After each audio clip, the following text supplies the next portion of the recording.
Ladies and gentlemen, good morning. We appreciate your attendance here this morning at Bagels and Bills. My name is Cameron Martin. I'm the Vice President of University Relations at Utah Valley University, and I've been asked to help moderate today's interaction with our local legislators. We have Representative Francis Gibson, Senator David Hinkins, Representative Mike McKell, Senator Deidre Henderson, and Representative Mark Roberts here with us, and we appreciate them. So the format for today is that, as we typically do, we allow our legislators to have a 3-minute introduction to the legislation that they are working on or that are top of mind. With that, let's go ahead and go into our 3-minute introduction, and beginning with Representative Francis Gibson. I'd like to thank those who put this on. This is our fourth year doing this, and so it's good to get together. I know there's eggs and issues, pancakes and politics, bills and bagels, and so we're glad to be here for South Utah County. Representative Francis Gibson. I live in Mapleton, so I represent parts of Spanish Fork, all the way up to Covered Bridge and Birdseye, Springville, and all of Mapleton, and so we're glad to be here. 2 weeks in, no one's heard each other yet. I think it's just, it seems like it's already the 4th week for me. We started earlier this year, at least I did, and I think my colleagues started earlier, and it seems to get longer and the days get longer. In fact, this week I got home in 2 weeks, one night before 10 o'clock, and I surprised my wife, and so she's like, it is starting really earlier, and so there's lots of issues. I guess the biggest thing I'm working on this year is an area in Salt Lake County called the Northwest Quadrant. If you're familiar with the prison being moved, we are in the process of moving the prison from Point Mountain out near the airport. There's about 4,000 acres, 3,000 that's developable that we can develop on. And it was never even thought of being developed or used until the prison was there. And so now we'll have roads and we're bringing power and some other things that are out there. It's a pretty big deal. If you've ever heard of the term inland port, that is probably the biggest thing we're looking at as a state. If you look off the coast of Long Beach, the port of Long Beach, and LA, Oakland, all the way up to Portland, there are different ports through there. There are shipping containers that receive product from all around the world, and they are there from anywhere from 21 days to 60 days waiting to get the ship unloaded because the ports are so busy. They're having a hard time getting them in. And so what we've looked at an inland port is to be able to have a U.S. Customs, be able to have rail, potentially a dedicated runway for air cargo and trucking in this area to be able to get things in and moved out. Most truckers, the most you can drive in a day is 11 hours. Within a 40-hour week, you can do that 1 day a week legally. Now that doesn't mean people don't do it more often. But if you were to go 11 hours from Salt Lake City Airport and go and draw a circle, we currently have about 53 million people that live within that area. It's estimated by 2050 that'll be close to 90 million people. It is a great opportunity for the state of Utah in terms of manufacturing and other things to be able to have a port, an inland port, to be able to get things in and out. It requires working with Salt Lake City, and sometimes that's not the easiest, but we're in the process of that is probably one of the biggest projects I'm working on. There are a few other bills that I have, but I will stop because my time's up. I'm David Hinkins, Senator David Hinkins, and I live down in Barron, Utah, and I cover districts of Harbin, Emery, Grand, San Juan, Utah, and Wasatch counties. In Utah County, I cover Mapleton and Springville, and then in Wasatch County, Daniel, Charleston, and Timber Lakes. And so I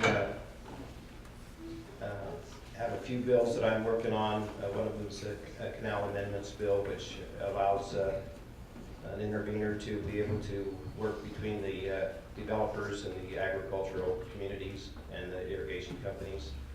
And I also am working on a raw milk bill that allows for Representative Robert Snyder, he's my floor sponsor. And then I'm working on busing school buses for San Juan County to try to get some. They have on the Navajo Indian Reservation, some of those children are traveling between 50 to 60, 70 miles one-way trips. So a lot of times in their school district down there, they're probably the poorest county in the state as far as financial means, and they kind of needs a little help for their community for the busing system, and which the normal school system doesn't allow for anything extra for them. I'm also working on a sports vehicle modifications. It's going to make a Class 3 vehicle so that to compete a bit wider. Some of these other four-wheelers have a tendency, they're a little narrower and they're more accident prone to roll and to tip over, and so we're going to make a third class modification for that. And then mostly the big bill that I work on is probably our budget bill. I'm the chair of the Natural Resource Appropriations Committee, and House Bill, I think it's 8 or 5, I'm not sure which. 8, House Bill 8 is the House bill that I co-sponsor, and that's probably the biggest thing we do in the legislature is take care of the state budget, which is in excess of $16 billion now. So that's probably, we all get a portion of that. So I'll turn the time over to Mike. Thank you, and it's good to be here. Thank you for showing up. I know 7:30 is early for the community. During the session, we are incredibly busy. I bring that up because Senator Hinkins is from Farron. I grew up in Farron. That's a 2-hour drive, and he's here. And I think that's pretty impressive that the great senators here represents constituents here. But our schedules are difficult. I'm in my 6th session. Francis said we've been doing this for 4 years. Time flies when you're in the legislature. This is actually our 6th year doing Bills and Bagels. And for the record, I don't think we've ever actually had bagels, thanks to Scott Barlow. We've always had bacon and eggs, and I think that's been much better. We do need to change it. Bills and bacon. This is the only time we bring home the pork is the bills and bacon. But it is good to be here. It's good to continue to serve in the legislature. I serve as the House Judiciary Chair. That's been a difficult committee to serve on. I used to be in Natural Resources with Senator Hinkins, and we got to deal with issues that were much more fun. And we deal with a whole host of issues that are challenging. How do we deal with domestic violence? How do we deal with adoption? How do we deal with family relationships? A lot of the issues that show up in the news come through my committee. I'm looking through some of the issues that I'm working on this year. I'll touch on that briefly, but I see Mike Mendenhall in the audience and Mayor Leifson, and during the State of the State address in Spanish Fork, the governor said a lot of important things, and we had an interesting day in Spanish Fork. We had a crash where we stopped somebody who had been involved in a major shooting. That same day, however, there were several suicide attempts in Spanish Fork. One of the things I'm proud of we've done in the legislature in the first week in the House is we have passed a suicide hotline. We've also dealt with putting a task force to prevent suicide. Spanish Fork City and Mike especially, they've got some grant money, and they're going around through chamber businesses. They're going through LDS stakes, and they're providing some training. One of the things I'm working on is, Mike has sent an email to the governor's office with this task force, and that's a problem we face in our community here in Spanish Fork. So I'm really happy to see that the legislature's made some efforts there. We've actually passed 15 bills over the last 7 years dealing with suicide, and hopefully we tackle that. We're one of the highest in the nation. Chad's going to time me out. I have a bill dealing with Utah Lake. I'll talk about that. Put it on a question. There's always been proposals, whether it's a bridge, whether it's a methane plant, whether it's islands, and I've got a proposal dealing with Utah Lake to make sure that our state Land and Forestry looks at these proposals and has the technical expertise to do that. So if somebody asks me that question, happy to address it, but it looks like I have been timed out. Thank you for being here. Good morning, Senator Deidre Henderson. I live here in Spanish Fork, and happy to be here this morning. I'm the Rules Chair currently in the Senate. For the first 4 years I was the Senate Revenue and Taxation Committee Chair. I still sit on that committee, but now I chair the Rules Committee, so I thought you might like a few stats about how many bills currently are in the legislature.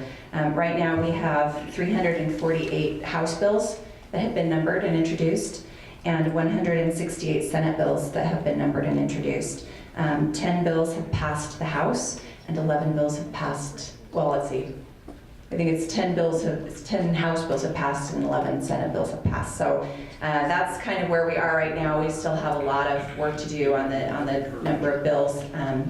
We are past the time where bill files can actually be opened, but a lot of bills are still currently being drafted, so you can expect these numbers to go up probably significantly. Not all of them will pass, but a lot more will probably be introduced. I'm working on a few things this year. I just got my first 2 bills passed the legislature this week. They were transparency bills. I deal a lot with transparency, government transparency. I like to make sure that our processes are good and fair and that the taxpayer dollars are being watched out for. Last summer we had a legislative audit that showed that we have over 500 limited purpose entities. Those are things like special service districts, interlocal agencies, local districts, and independent entities that collect together. They collect over $3.5 billion in taxes and fees. And I say about with these numbers because we really truly don't know. We don't have any idea exactly how many of these we have in the state. We don't have any idea exactly how much money they collect and spend. And that's a problem. And this audit showed that there were some significant problems with the oversight or lack of oversight with a lot of these entities aren't complying with state budgeting and financial and transparency laws. And so I just passed 2 pieces of legislation to try to deal with that. We are creating a registry of all of these entities, including school districts. I mean, it's any entity in the state now will register with the Lieutenant Governor's Office, school districts and cities and towns and all of these limited purpose entities, so that we can know who these folks are and what they do, what their purpose is, and be able to account for that. I also we also gave the state auditor some teeth, because what we were finding was some of these entities were not complying with the law. We can pass all the laws we want, but if they don't comply with them, what good is it? So, so now the state auditor has the ability to withhold funds or freeze bank accounts of entities that are chronically non-compliant with state law, with financial and transparency laws. And just real quick to finish Senator Henderson's points on that, a lot of these entities, well, a lot of them, we don't know who they are, but they all have taxing authority. They all do, or most of them do, which is a big deal. So we want to get our hands wrapped around. I like what she's doing there, especially if they have taxing authority, to make sure we know who they are and what they're doing and they're following correct procedures.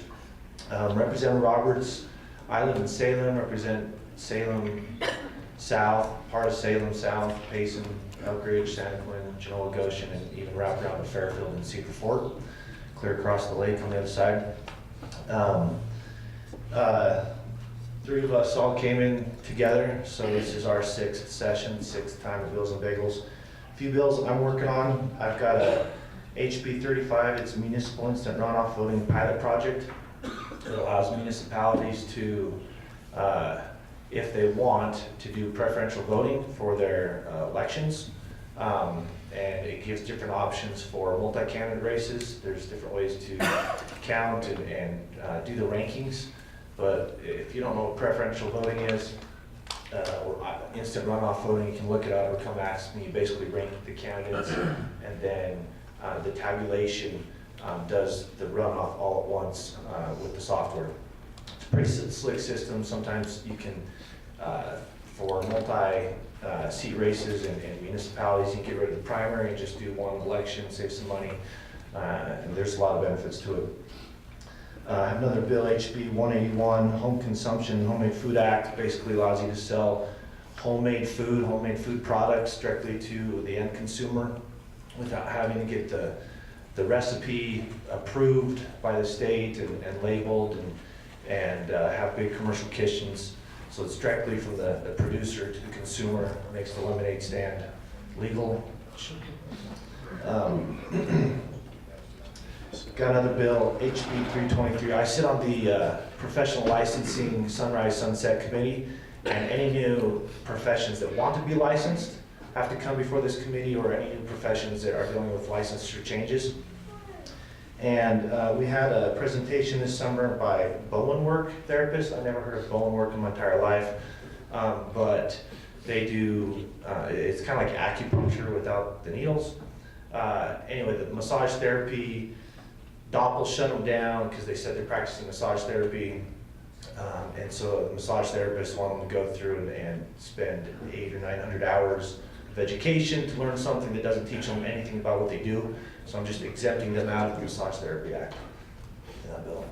Great, thank you, Representative Roberts. Let's go ahead and begin with the questions and go back here to the beginning, please. Thank you. I failed to mention, I do need to leave at 8:30. I've been asked to speak at a baptism today, and it's, if you're LDS, you visit families once a month, then I have a commitment to do that. So, a couple really quick questions. I'm going to try to bolt through these. It says, this is in regards to the inland port, Northwest Quadrant, Salt Lake. Are there any other inland ports? There are in Kansas City, Georgia, Ohio, Illinois, and North Carolina. I'll give you a map and show you how all those work, but there really aren't any in the western United States. Reno is quickly trying to do this because they see the potential, and so there could be one in Reno if we weren't to do ours. The other part of the question, what security issues for having a port so far from the coast?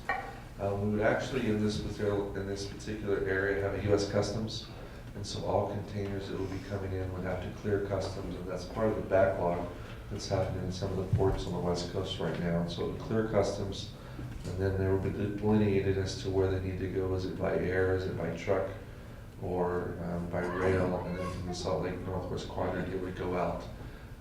More than just receiving inward bound products, we also need to do more export.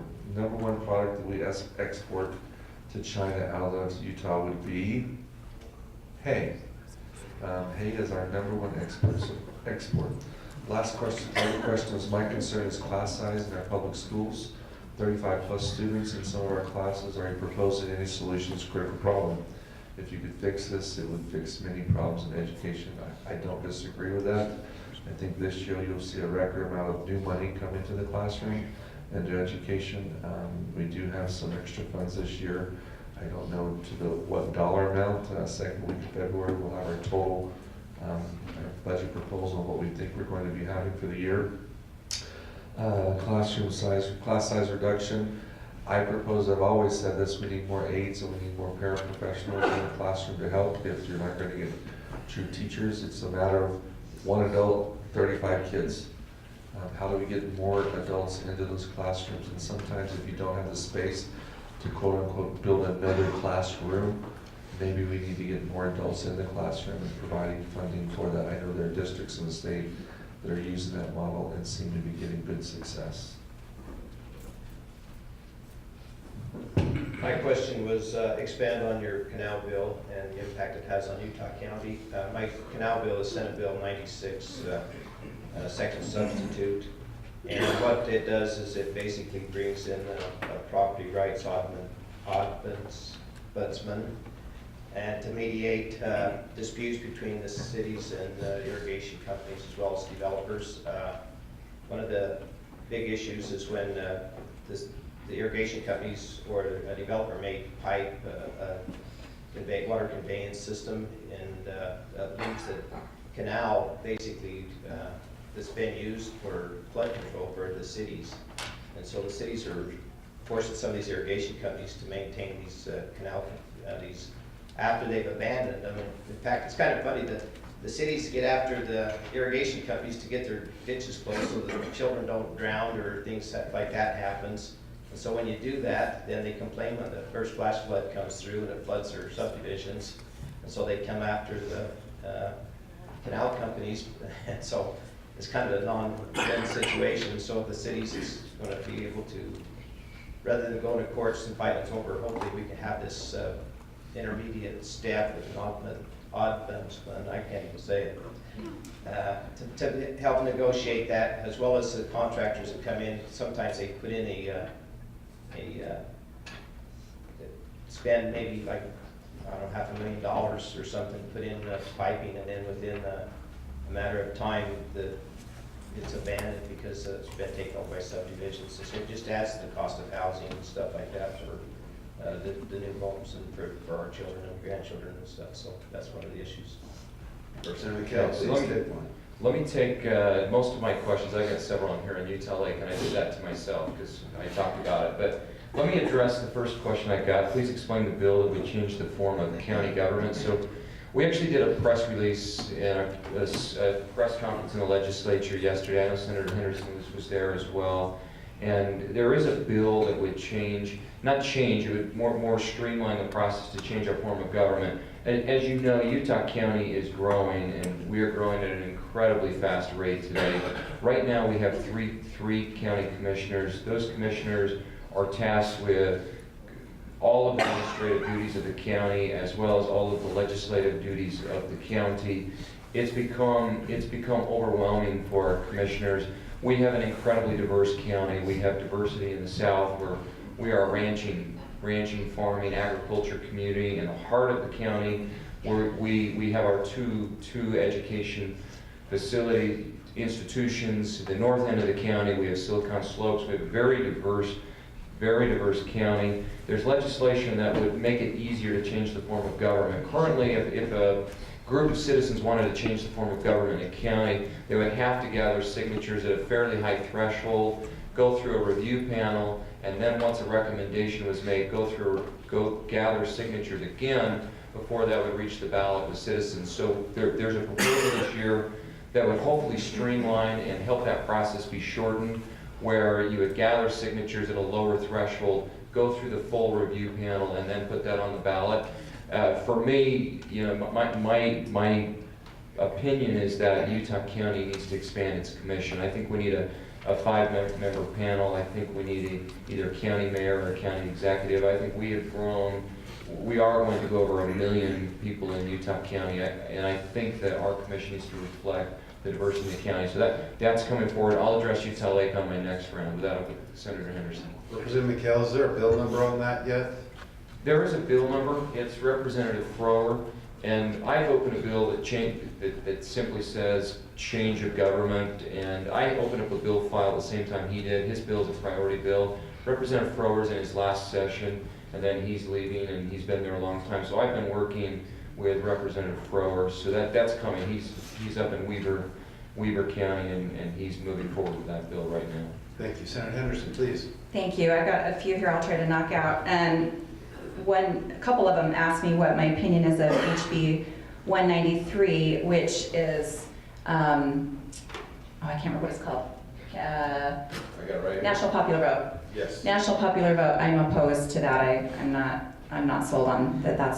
I think we have electors for a reason, and I am not personally sold on the getting rid of the electoral college and allowing the largest cities in our nation to be able to control all elections. So no, I'm opposed to that. Another one is someone wants me to talk about my automatic voter registration bill that I'm sponsoring, and so what happens right now when we register to vote? When you go get your driver's license, you can actually opt in to register to vote. My bill would make it an opt-out. So one of the questions that you have is you want to opt out of registering to vote, and you can check the box yes or no. And I guess you could check it yes, I want to opt out. And if you opt out, then you don't register. But what happens is right now there's no communication between the DMV and the county clerks or the lieutenant governor's office. So if you renew your license and you've changed your address, that information doesn't automatically populate in the voter registration rolls, and this bill would make that happen. So it streamlines and okay, I have to stop. Well, okay. It streamlines the process and creates some efficiency. The county clerks, 28 of the 29 county clerks are very strongly in favor of it. There are some concerns that some people have that I'm trying to work through. Right now it passed unanimously out of committee this week, and it's on the second reading calendar in the Senate. This very same bill passed the House last year and ended up being circled on the Senate, circled in the Senate, and it didn't go anywhere. Anyway, we're working some things out, and I don't know if it'll go anywhere or not. Thank you. Representative Roberts. Thank you. Got a question here, says, why is instant runoff voting getting so much attention compared to election methods such as approval voting or range voting that demonstrably provide better representation?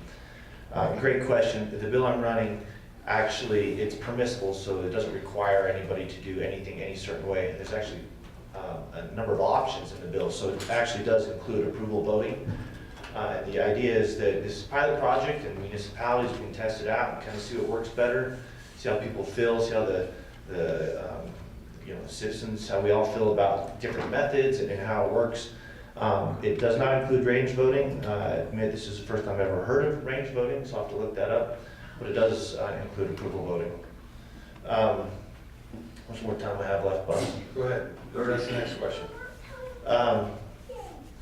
We got another question here on the food bill, where your bill make it legal for someone to walk through the local store parking lot and sell tamales. As long as they make those tamales in their home and there's certain disclosures you have to have, you got to label it with your name and address and disclose that, you didn't make this and the product wasn't inspected by the state or any of those things. Yes, you can do that.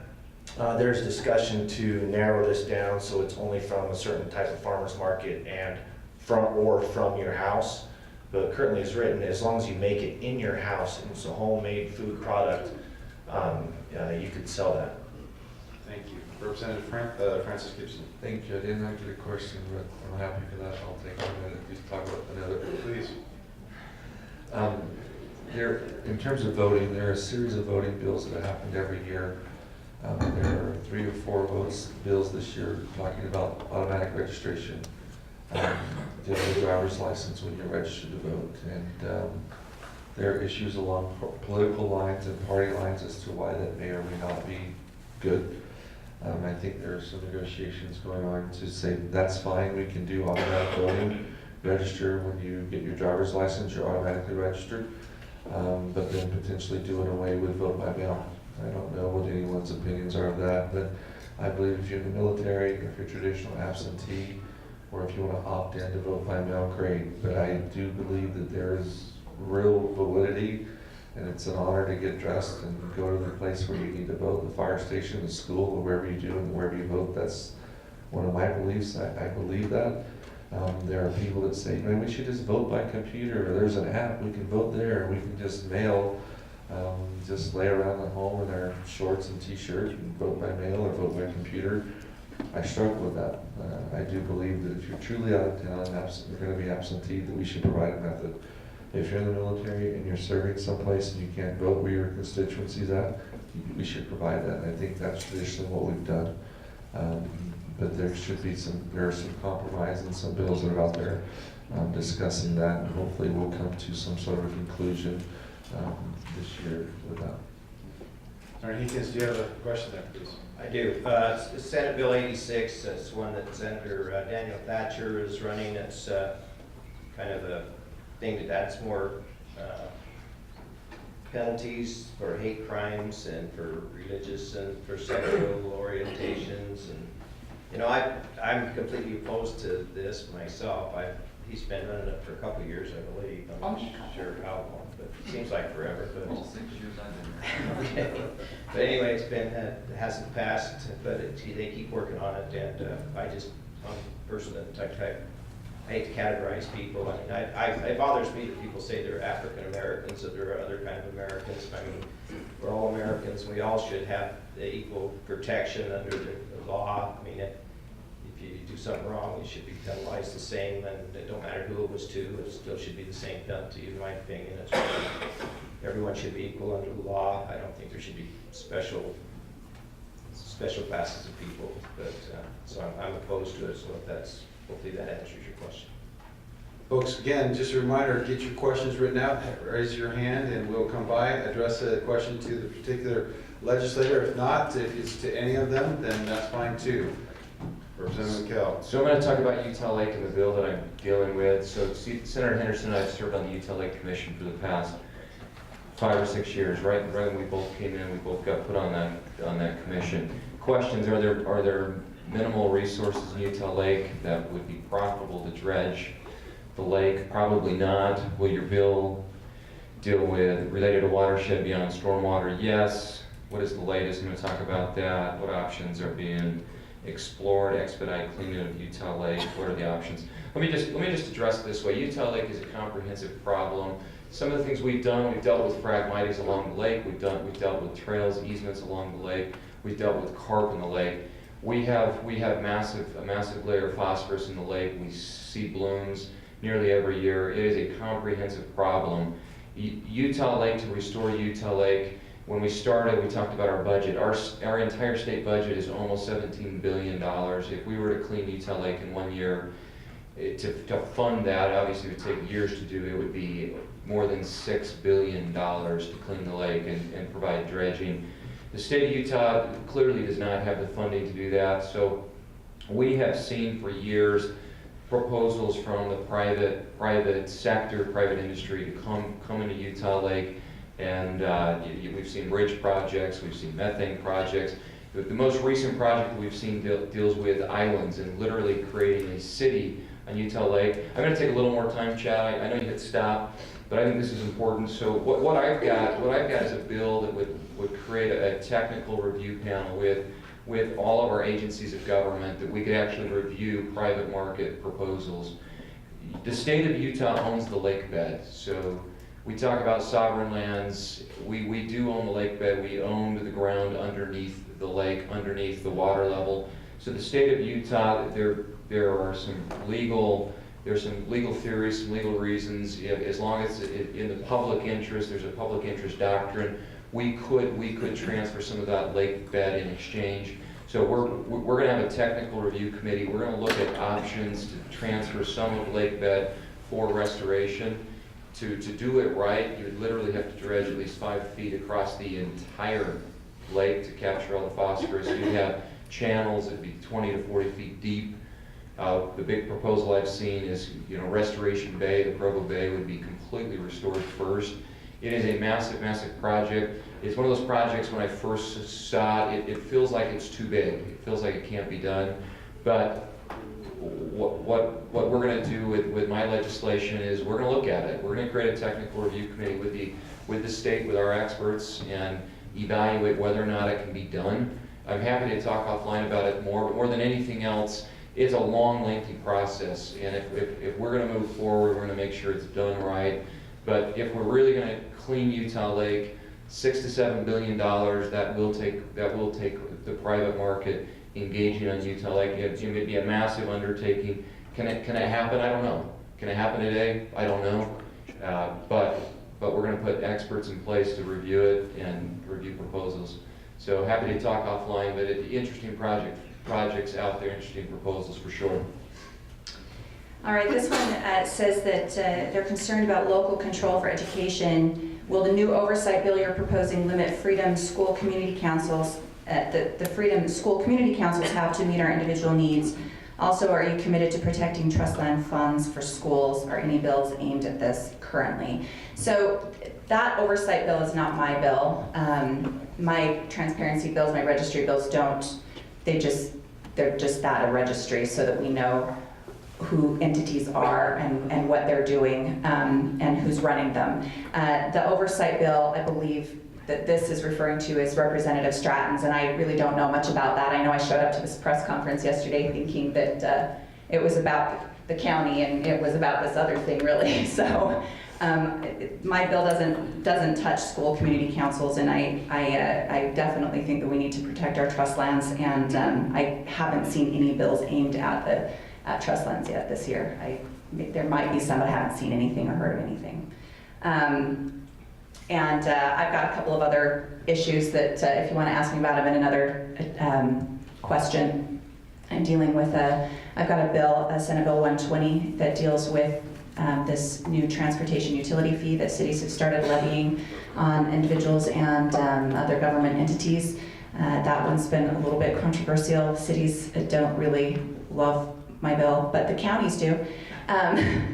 And so I can talk about that a little bit later if someone wants to ask me about it. Also, I am running a commemorative license plate. And I know everybody rolls their eyes because everybody, we have like 40 of these different commemorative license plates, but this one's a really good one.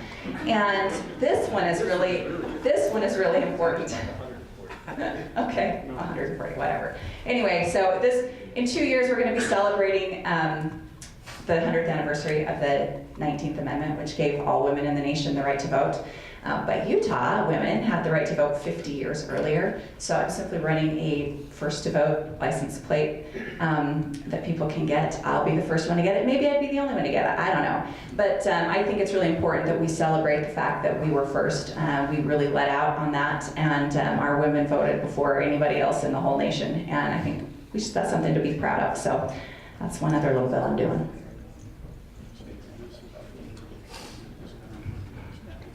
All right, I got a few more questions here on my food bill. One says, this should be an easy thing, allowing us to engage in private transactions, but such things are never easy. Why is it the legislature so reluctant to restore our basic rights? Why take them away to begin with? I presented my bill in the Natural Resources Committee on Wednesday night and passed out. And one of the comments I think fits this well came from Representative Noel as he was making a motion to pass it out. He commented that, hey, this isn't new. None of this is new. 50 years ago, we could all do this. And so this is just going back to what we could do 50 years ago. Why did they get taken away to begin with? I'm not sure why. I wasn't here when they were taken away.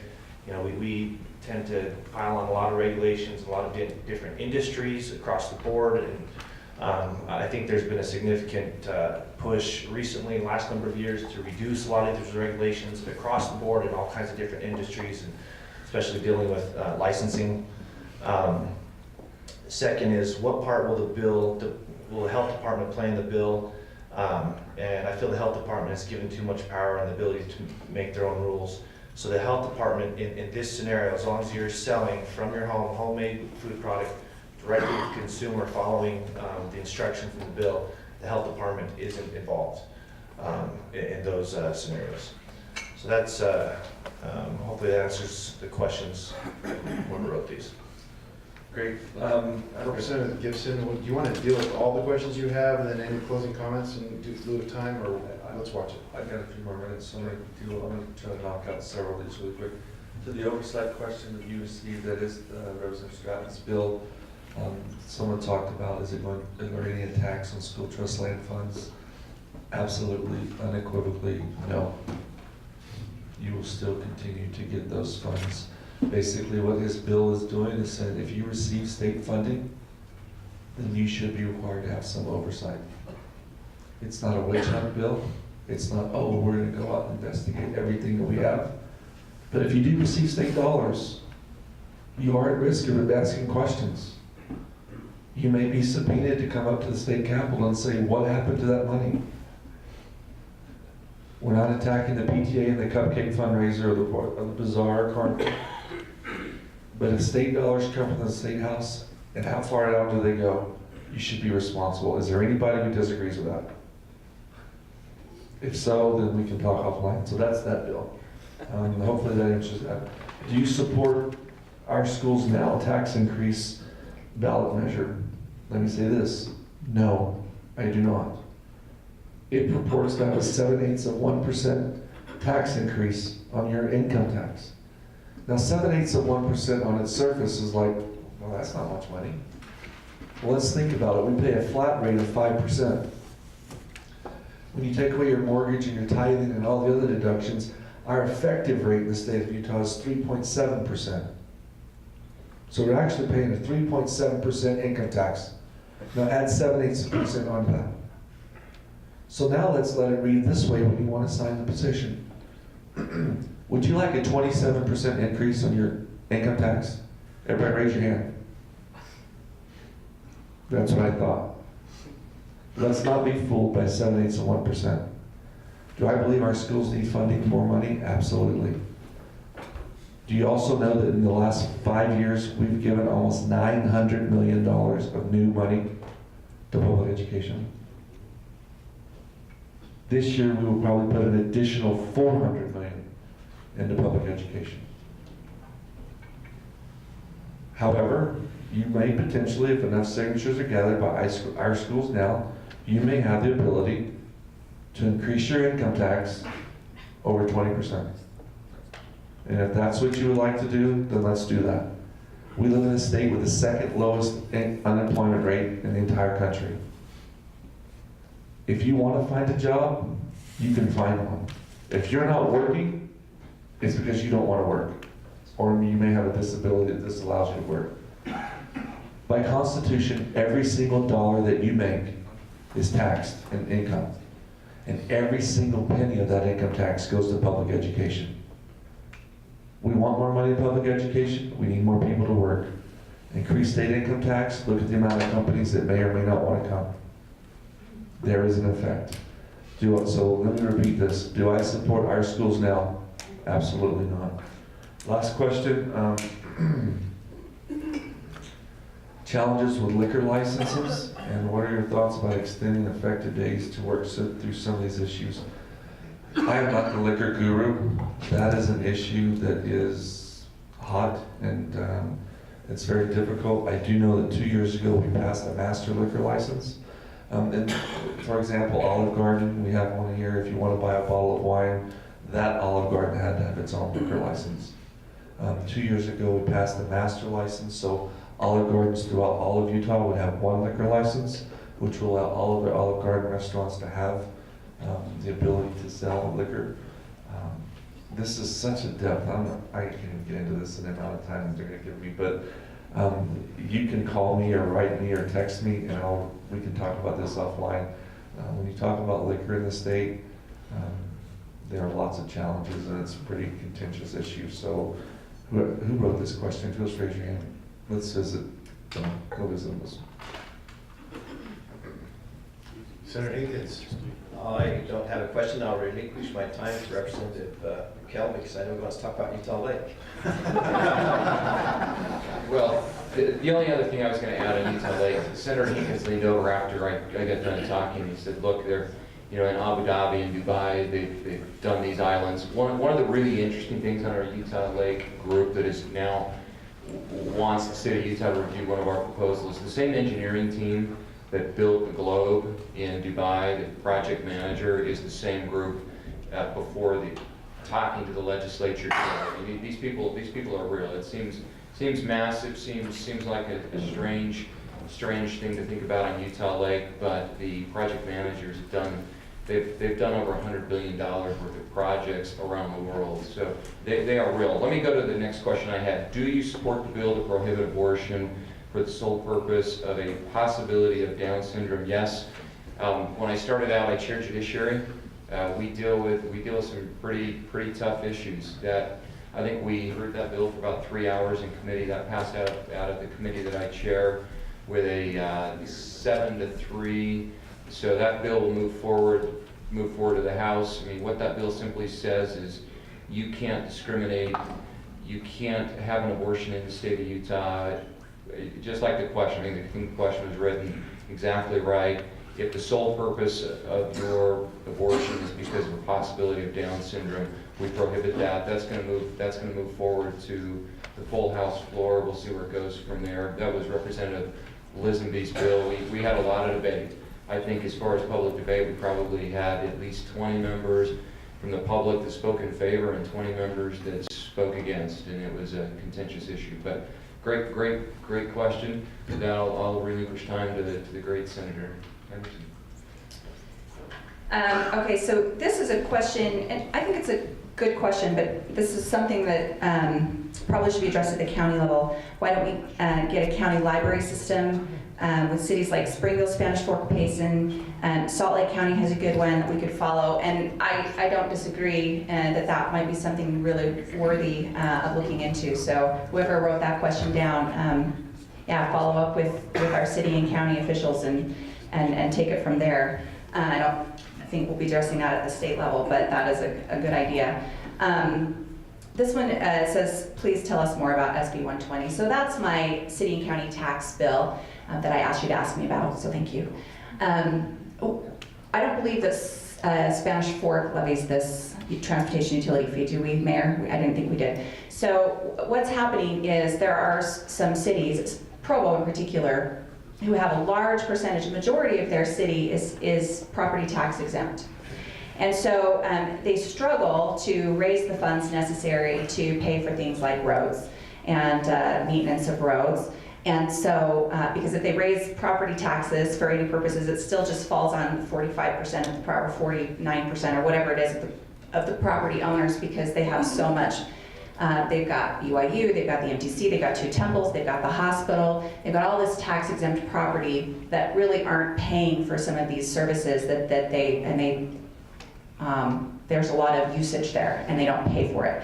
And so Provo, a number of years ago, came up with an incredibly creative, like deviously creative idea to levy Why did this. you look at me when you said that? I didn't look at you, I just, okay, didn't mean anything. But this is, so they're like, well, everybody pays utilities, so we're just gonna put this fee on the utility bills and use that money to pay for roads. Well, there was a lot of angst about that idea among legislators and state officials, but recognizing that there are certain cities, especially a city like Provo, that have particular difficulties, unique difficulties and challenges that other cities do not have. Nobody has really taken this issue on at the state level. And so, but the county came to me and said, look, we're being assessed this fee on our utility bills, and then other cities that have started to levy this fee on their citizens started levying it on the county as well. So the Utah County has 29 cities. And if all of those cities start levying this fee on the county, I mean, that just is a double tax really on the citizens of the county. And so my bill really just very narrowly addresses this and says that the cities can't levy this fee on counties. And there are a lot of people in the legislature who would like to see it go a lot farther than it does. I know that the cities are not very happy with it, but really I think it's there are parameters that are going to need to be set around this fee. I mean, there just are. It's flying in the night right now. We don't know what methods are being used to calculate the fee. It's just kind of the Wild West. And so, my bill is very narrow, but I do think that there will be a time in the near future where we have to look at this fee in general, and I'm trying to head off a difficulty going down the road. It's really hard to put toothpaste back in the tube. So I'm trying to at least stave off this one problem of the cities taxing the counties. Thank you. Thank you. A couple questions here. This one's regarding vaccine waivers. Why is religious waiver no longer an option, and why does Utah County charge $25 for waiver while Salt Lake County charges nothing? To be honest, I don't know the answer to either of these questions. And Representative Thurston, he's the guy who's done a lot of work in the past on the vaccines and the vaccine waivers. I don't know if anybody else has the answer. So email Representative Thurston on that, he might know, and I have no idea why different counties charge different fees on that. I got another question on my food bill. HB 181 would allow a unit within a multifamily complex to operate a commercial kitchen that produces grease, latent vapor, steam, and potential offensive odors, which increase health risks and fire hazards. Should HB 181 exclude multifamily units? So current law actually allows that. Current law, you can actually get a commercial kitchen and become a licensed cottage. You can get a cottage food license. However, if there's zoning in place and different things like that that don't allow these types of things in certain zoning or residential units, then no, you couldn't do that. So it doesn't trump local zoning ordinances or anything like that. And sorry, one more thing. In my bills, mostly it's homemade food. So most of these producers that are interested in what I'm working on, there's no requirement for a large commercial kitchen. So I don't see a lot of them doing that. If they get a larger commercial kitchen, they'll be getting a cottage food license and they'll be inspected. And they're selling their products for resale into grocery stores and different things like that. Thank you. Representative Gibson, please. Thank you, Cameron. Finally, in closing, if I can just comment on my colleagues, Representative Roberts and McKell in the House, and at least from a House perspective, we have good relationships with each other. We try to bounce things off each other's heads. If we have bills that are going to affect certain areas, we try to talk about that. As mentioned, Senator Hinkins comes a long way. Senator Henderson is the Rules Chair in the Senate. That is If you don't know what that means, that's a pretty powerful position where she's at, and she controls a lot of the bills that come in and out of the Senate. Unfortunately for her, she has to read lots of bills. She has to understand what a lot of bills do, and so she's always a good resource to find out what something's doing. I'm grateful to serve. We have lots of things going on. I do want to touch on, if you've noticed what's going on here in Spanish Fork, it's getting pretty busy. If you look over, we have a movie theater, lots of restaurants, lots of commercial development, and our city leaders here in Spanish Fork are being commended. That is good resources. I know that the mayor is still looking for a steakhouse. You can look at me, I probably eat a little beef, I agree with him. You know, if someone has a good steakhouse that wants to come to that party, I think they're reserving a spot of land just for a steakhouse. Yes.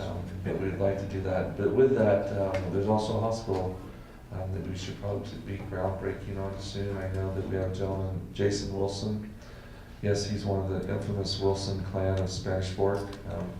He is the administrator of American Fork Hospital for Intermountain Healthcare, but he's also in charge of plan and design of the hospital here that will be built just near the Walmart and some property over there. He's in the audience. Jason, you want to raise your hand if you want to do that? And so he's here representing himself as a Spanish Fork resident, long time, lives in American Fork, but he's in charge of that project.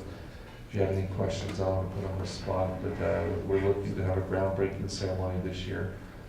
The reason I'm saying about all the development that's going on is we need another off-ramp. And the off-ramp would be between 4th South and Springville and Main Street and Highway 6 in Spanish Fork. And there is an overpass currently, used to be an old raceway. And that is probably the issue that at least of us on this committee, I have the most influence on, and that's the issue that I'm pushing the most right now. It's scheduled to be built in 2030. That's 12 years from now. I know it doesn't sound like that long, but in 12 years from now, we will be a critical breakdown on 4th South. If anyone of you live in Springville now at 5 o'clock in the afternoon, trying to exit 4th South going east is a nightmare. Come to Main Street, exit, and around the same time between all of the industrial companies coming out for work at 5, 6 o'clock, and everyone else coming home. It's crazy. There's the need for another exit, and so I have laid my weight on the table, which is substantial. And what has to happen is we have to have an environmental survey done, and this environmental survey was supposed to start in 2 years, and it is a 2-year process. I did get commitment from UDOT that they will actually start that within the next 2 months. Once an environmental study is started, the next phase of that would be to acquire land. I know that we've already acquired 3 parcels of land near the exit because you have to have a turnaround when you exit the freeway and come. And so part of the land acquisition is already happening for that as well. What we envision would be, and I don't have the final plans, but as I visit with UDOT, at build out, you would have on that exit that runs in front of the old speedway, and it would go all the way to State Street, which is now the M&R equipment. Just if you're headed east, just past the Nebo bus barn, there would be 2 lanes going each way, east and west, with a turn lane in the middle. And so that is an actual project that is about $60 million. And instead of 2030, we're hoping that that's a project that could be completed within the next 5 years. That's substantial movement in where we're going. Unless you think 5 years is a long time away, I thought we've been doing this 4, but apparently we've been doing this for 6. Time flies. I appreciate being here. I appreciate the opportunity to serve you. I keep a running record of how many emails I return from constituents as I've been here, and I'm up to just over 1,900 emails that I've responded to personally. So if you do write me or call me, I do want to make an attempt to get back to you. 1,900 may not sound like a lot, but it is. And that's actually emails that are from the constituents that I represent. So I just ask that if you email me, give me your address, and so I know, because those get filtered to the top. I'm sorry, I do have to excuse myself for a religious event I need to go to, but I do appreciate being here. And if I can do anything, please reach out, and I'd be glad to help. Thank you, Representative Gibson. Senator Hinkins, you have a question, please. Yes, Senate, or House Bill 78, Representative Chris Watkins, who lives in Carbon County, and Emory, she represents Emory and Grand and Duchesne as well, but a lot of times we end up being a floor sponsor, and of course she says this bill is a volunteer fire department bill, and it basically exempts volunteer fire departments from having to go on the transparency website. And of course, he talked about Senator Henderson being the rules chair, and she's one that made me aware of it, because a lot of times we just pass each other's bills back and forth. We do a lot amongst ourselves, represent bills. Well, I she had just asked me if I had to take the bill, and I said, yeah, of course, not knowing what it was. You usually trust people. And, but it's a bill that I remember a story that I replaced Senator Mike Dimitrich, and he told me this story about Elton Money. When he's on the Senate floor and you start reading the bill, and he says, well, hell, I can't vote for this myself. This is like one of them bills that's the same way. So I'm probably going to have a talk with Chris Watkins about this and see, because we've done a lot of work. Whenever we get state monies, and Francis basically talked about this, we're responsible for that, as well as our cities, our departments and stuff, and we have to account for public money, and so I think it should go on the transparency website, so I would be opposed to this bill, actually. So. Thank you. Representative McGill. Thank you, and I'm going to wrap up. I don't have any more questions, and I just appreciate all of you coming. I appreciate Cameron being our fill-in. Cameron, as many of you may or may not know, is one of the vice presidents over at UVU and lobbies the legislature. Universities can't actually have lobbyists, but he advises and informs the legislature on needs at UVU, which is one of our fastest growing institutions with tremendous growth. One of the cool projects you're going to see in Utah County next year, where we are starting, is the Sky Bridge over I-15 that's going to connect UVU, and I think that's a significant project. It's going to be an iconic structure for Utah County. I just want to wrap up. Thank you. We've served for 6 years.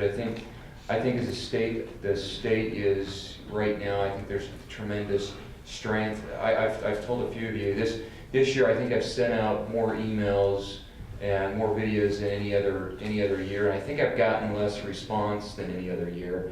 And I wonder why. And I think it's because there's not a great big pressing issue in the state of Utah. I know Francis talked about our unemployment rate being the second lowest in the entire country. I think the state of Utah is strong right now, and the legislature. We always take credit for our decisions, and the true reality is Utah is strong because of our environment and our strong families. I mean, we are incredibly fortunate. As we go to national conferences, we spend time looking at what happens in other states, and a lot of the problems and difficulties other states face it derive from the broken homes, the crime.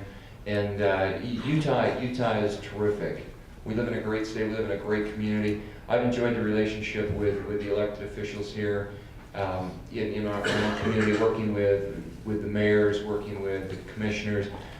Overall, right now as a state, I think we are in good shape, but I think we'll remain vigilant. This session, I've sent out legislative survey. If you want to take the survey, I do read them. There are a few comments. I noticed I had a couple people said I didn't return phone calls, so this week I'm returning phone calls. I think I learned from our weaknesses, but we are a lay legislature. We are human. We don't always get it right, so I appreciate hearing from you. I appreciate the opportunity to serve, and happy to visit. I do need to be out of here by 9 o'clock. I think we all have commitments up here, but I'm off to St. George. This last year I've gotten into race horses, so we're going to go down to St. George and watch the horses work. So that's a whole other discussion. But with that, Senator Henderson, Mike's yours. So there are a couple of issues that we may be addressing this year. Certainly, if not this year, then probably next year. But things to look forward to is one of them is 3.2 beer. And we talked a little bit about alcohol a minute ago, but these are things, when you get to the legislature, you learn that you have to make decisions on things that you had no idea that you would have to make decisions on. This is one of those things. So right now, That's why we have people like me that's had previous experience. yeah, exactly. Well, we rely heavily on the experience of our colleagues sometimes. So apparently Utah is going to be the last state standing that has a law that you can only sell 3.2 beer, or nothing higher than 3.2 beer in a grocery store or convenience store. And since all the other states have moved away from this, the beer manufacturers are all pretty much deep sixing their 3.2 product. They'll have a few things left, light beers and whatnot. This is going to be happening starting this summer.